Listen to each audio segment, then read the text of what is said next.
नमस्कार. मानवी शरीर हे एका यंत्रासारखे आहे आणि गुडघे हे एका यंत्राचे सर्वात महत्त्वाचे शॉक ॲब्झॉर्बर्स आहेत.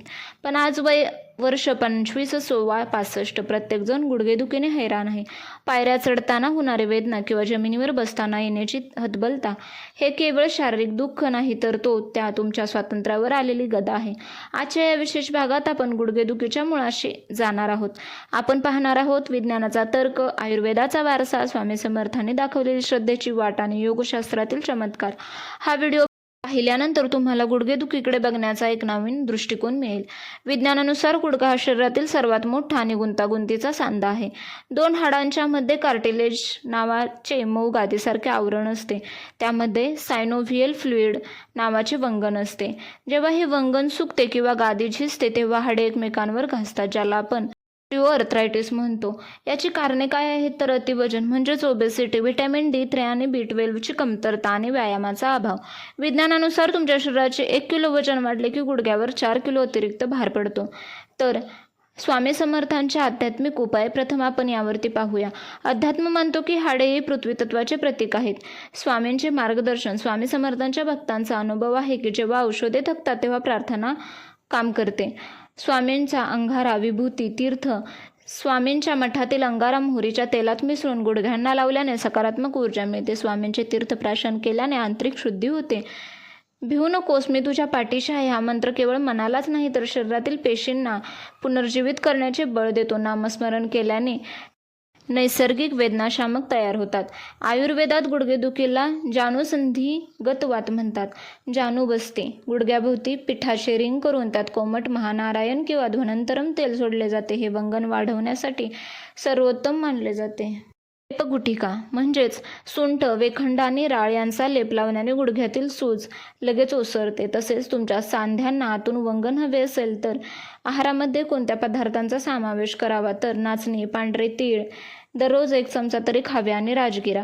तसेच व्हिटॅमिन C युक्त फळे आणि अळशीच्या बिया जे ओमेगा 3 देतात.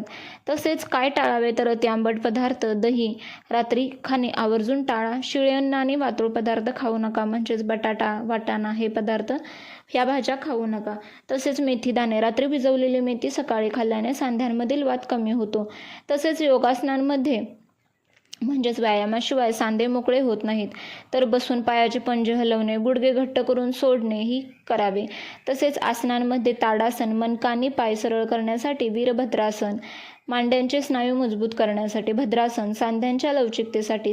आसन करताना सावधानता काय बाळगावी तर ज्यांचे गुडघे जास्त दुखतात त्यांनी जमिनीवर बसणे किंवा पद्यासन घालणे टाळावे.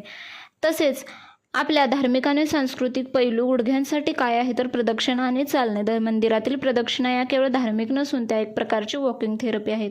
अनवाणी चालण्याने पायाच्या तळव्यातील मर्मबिंदू दाबले जातात, त्यामुळे तुम्हाला गुडघेदुखीमध्ये आराम भेटतो. तसेच तेल मालिश, अभ्यंग. आपल्या परंपरेत रोज अंगाला तेल लावण्याचे महत्त्व आहे. तिळाचे तेल गुडघ्यांना लावल्याने हाडे ठिसूळ होत नाहीत. तसेच गरम आणि थंड पाण्याचा शेक. जर गुडघा लाल होऊन दुखत असेल तर बर्फाचा शेक द्या, म्हणजेच आईस पॅकने शेका. आणि जर नुसतेच कडक वाटत असेल तर गरम पाण्याचा शेक द्या. तसेच चुकीच्या चपला किंवा हिल्समुळे गुडघ्याचा कोन बिघडतो. नेहमी कुशन असलेले शूज वापरा. 5 किलो वजन कमी केल्यास 50% गुडघेदुखी कमी होऊ शकते, त्यामुळे वजन नियंत्रित ठेवा. जेव्हा डॉक्टर म्हणतात की गुडघ्यातील गादी झिजले आहे किंवा पाणी सुकले आहे तेव्हा त्याचा अर्थ सायनोव्हियल फ्लुइड कमी होणे असा असतो. हे वंगण हायलुरॉनिक ॲसिडने बनलेले असते. शरीरात पाण्याचे प्रमाण कमी झाले की हे वंगण घट्ट होते, म्हणून पुरेसे पाणी पिणे हे पहिले औषध आहे. तसेच आयुर्वेद म्हणतो की शरीराला आतून आणि बाहेरून तेलकटपणा हवा. रोज सकाळी रिकाम्या पोटी 1 चमचा गायीचे शुद्ध तूप कोमट पाण्यासोबत घेतल्यास सांध्यांना आतून वंगण मिळते. तसेच आंबाडीचा वापर, अळशी किंवा जवस भाजून त्यांची पूड रोज खाल्ल्याने नैसर्गिक वंगण तयार होण्यास मदत होते. अशा प्रकारे ह्या व्हिडिओमध्ये आपण गुडघेदुखी त्यावरती आध्यात्मिक, धार्मिक, वैज्ञानिक उपाय पाहिले. आशा करते की तुम्हाला हा व्हिडिओ आवडला असेल. पुढचा व्हिडिओ तुम्हाला कोणत्या विषयावरती हवा आहे हेही कमेंटमध्ये नक्की सांगा. हा व्हिडिओ कसा वाटला हेही कमेंटमध्ये सांगायला विसरू नका.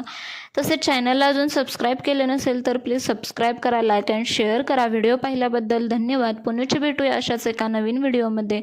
तोपर्यंत श्री स्वामी समर्थ.